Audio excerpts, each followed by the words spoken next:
1. Όνομά μου είναι Γιώργος. Έχω μάθει ελληνικά. Το όνομά μου είναι Γιώργος.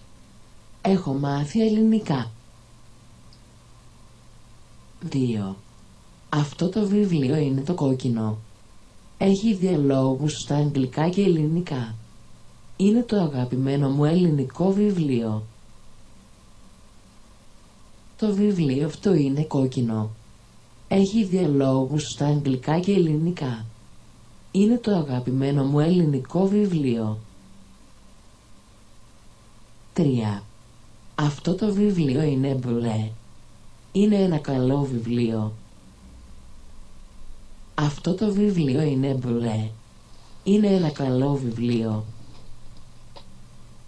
4. Αυτό το βιβλίο είναι το πράσινο. Είναι ένα πολύ δύσκολο βιβλίο. Το βιβλίο αυτό είναι το πράσινο.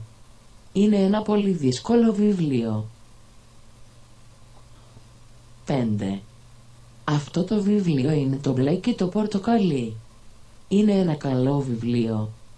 Είναι όλα στα ελληνικά. Αυτό είναι δύσκολο. Αυτό το βιβλίο είναι το μπλε και το πορτοκαλί. Είναι ένα καλό βιβλίο. Είναι όλα στα ελληνικά.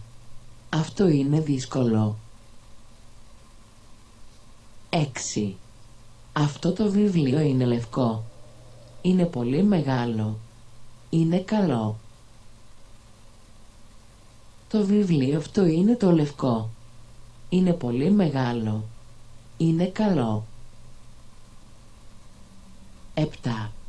Αυτό είναι καλό. Αυτό είναι καλό.